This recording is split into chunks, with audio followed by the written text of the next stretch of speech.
Proverbs సామెతలు 23వ అధ్యాయము chapter 23 verse 32 32వ వచనము. In the end it bites like a serpent and stings like an adder. పిమ్మట అది సర్పము వలె కరచును, కట్లపాము వలె కాటు వేయును. అది అంటే ఏది? తాగినటువంటి ద్రాక్ష రసం అన్నమాట. మత్తులోకి వెళ్ళిపోతారు. వెళ్ళిపోయి ఏమీ అర్థం కాదు వాళ్ళకి. ఏవేవో కళ్ళకు కనిపిస్తూ ఉంటాయి, ఏవేవో మాట్లాడుతూ ఉంటారు ఎక్కువైనప్పుడు. పిమ్మట అది సర్పము వలె కరచును, కట్లపాము వలె కాటు వేయును. అంటే ఏంటి?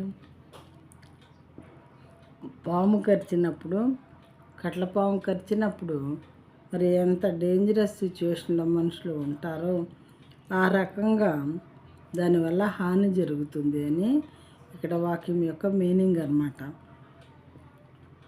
అయితే ఇది ఏ రకంగా హాని చేస్తుంది మనుషులకి? మనం సొసైటీలో బోల్డ్ నంబర్ ఆఫ్ పర్సన్స్ని చూస్తూ ఉంటాము. మరి బిడ్డల యొక్క ఫీజులు కట్టడానికి డబ్బులు లేకుండా తీసుకెళ్ళి తాగుతూ ఉంటారు. భారీ మడిలో పుస్తులు లేకుండా తీసుకొని వెళ్ళి తాగుతూ ఉంటారు. ఆ తర్వాత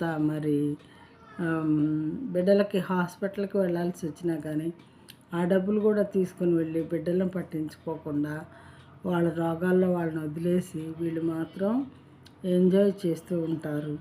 అంటే ఏంటి? ఆ బలహీనతకు ఒకసారి లోనైతే వాళ్ళకి తెలియకుండానే అలాంటి పనులు చేస్తూ ఉంటారు. కాబట్టి ఒకసారి ఆ బలహీనతకు అసలు లోన్ అవ్వకూడదు. ఒకవేళ లోనైనా దేవుడిని ప్రార్థన చేసుకొని ఆయన సహాయంతో బయటకు వచ్చేవాళ్ళు చాలామంది ఉన్నారు. దేవుడా నన్ను ఇందులోంచి బయటికి తీసుకురాతండి అని రోజు మనం ప్రార్థన చేసుకున్నట్లయితే, తాగేవాళ్ళు ప్రార్థన చేసినట్లయితే ఖచ్చితంగా దేవుడు సహాయం చేసి నా బిడ్డ ఈ చెడ్డది మార్గంలో నడవకుండా మరి మంచిగా ఉండటానికి ఇష్టపడుతున్నాడు అని దేవుడు కూడా సహాయం చేస్తారు. కాబట్టి ఇలాంటివి చేసేటటువంటి వాళ్ళ యొక్క జీవితం లేదా వాళ్ళ ఫ్యామిలీ లైఫ్ ఎలా ఉంటుందంటే ఒక నరక కోపంలాగా తయారైపోద్ది. ఇంట్లో భార్యని కొట్టడం, తిట్టడం, డబ్బులు ఇవ్వకపోతే మరి ఆమె ఏదైనా కష్టపడి సంపాదిస్తే అవి కూడా ఎత్తుకొని వెళ్ళిపోవటం, బిడ్డల నోటికాడే ఖర్చు పెట్టడం, మరి సమస్తం నరకం అంటే ఎలా ఉంటుంది ఆ రకంగా ఆ ఇల్లు తయారవుతుంది. కాబట్టి వాక్యం వింటున్న సహోదరి సహోదరుడా, మరి మీలో ఎవరికైనా సరే ఎలాంటి అలవాట్లు ఉంటే, ఈ రోజుల్లో ఆడపిల్లలు కూడా తాగుతున్నారు. మరి అది మంచిది కాదని తెలిసి కూడా అలాంటి పనులు చేస్తూ ఉన్నారు.